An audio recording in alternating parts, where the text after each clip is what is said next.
আচ্ছা, যদি জ্বালানির সংকট না থাকে তাহলে এত লম্বা লাইন কেন? যার মায়ের বুকটা খালি হয়েছে একমাত্র সে বুঝতে পারে সন্তান হারার বেদনা কি। এই যে তেল মানে আমি সংকট বললাম, তেল না থাকলে সংকট, তা পার্লামেন্টেও তো সংকট আছে। কেউ কেউ বলছেন বিরোধী দলের লোক রাজনীতি করে, তারা তেলের কথা বলে না কেন? বিরোধী দলের বলবো কেন? আমি দেখছি না, আমি বুঝি না সেই কথাগুলো। এখন মনে করেন জুলাই ঘটনা, তাতে যার মায়ের বুকটা খালি হয়েছে একমাত্র সে বুঝতে পারে সন্তান হারার বেদনা কি।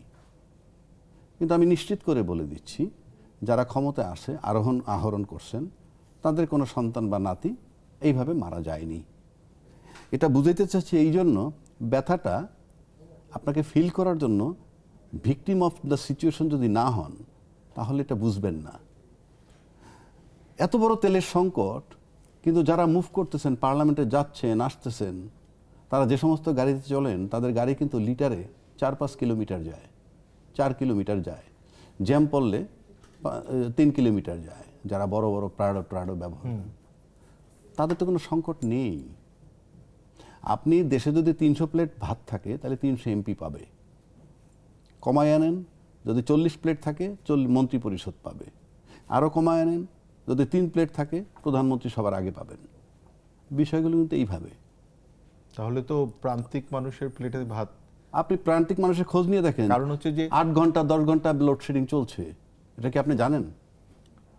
যেমন ধরেন যে শুধু টের পাচ্ছেন না। হ্যাঁ, কারণ হচ্ছে কি তেলের সাথে তো শুধু গাড়ি চলবে না, আমাদের আমি তো সেটাই বললাম, মানে প্রোডাকশন, আপনি সবকিছু কলাপস হচ্ছে। তো তেল না থাকলে বিদ্যুৎ থাকবে না, বিদ্যুৎ না থাকলে ইন্ডাস্ট্রি বন্ধ থাকবে। ইন্ডাস্ট্রি মানে 6000 উৎপাদিত পণ্য আছে, এটাই তো বলছি।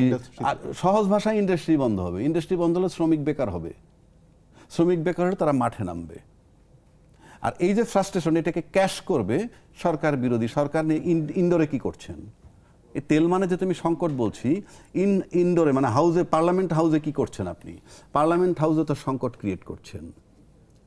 এই যে তেল মানে আমি সংকট বললাম, তেল না থাকলে সংকট, তা পার্লামেন্টেও তো সংকট আছে। 2/3 মেজরিটি পাওয়ার পর আপনি সব কিছু উপেক্ষা করছেন, তাটা সংকট। তার মানে কি? ঘরে জ্বালা বাইরে জ্বালা, ভিতরে সংকট বাইরেও সংকট। জিনিসটা কিন্তু ইজি না। আমরা যত ইজি মনে করতেছি বিষয়টা কিন্তু অত ইজি না। আপনি দেখবেন যে আপনি যত বড় সৎ লোক হন, ইমানদার টার্ম আনলাম না, এটা অ্যারাবিক টার্ম, যে ইসলামী টার্ম। আপনি সৎ লোক, প্রচণ্ড সৎ লোক, কিন্তু আপনি যদি দেখেন যে আপনার পকেটে টাকা নাই এবং আপনার বাচ্চা দুধের জন্য চিৎকার করতেছে, আপনি কিন্তু বাইরে এসে হাত পাতবেন, কেউ না দিলে চুরি করবেন। এটার মানে হচ্ছে এই সিচুয়েশন। এইটা আপনাকে ট্যাকেল করতে হবে।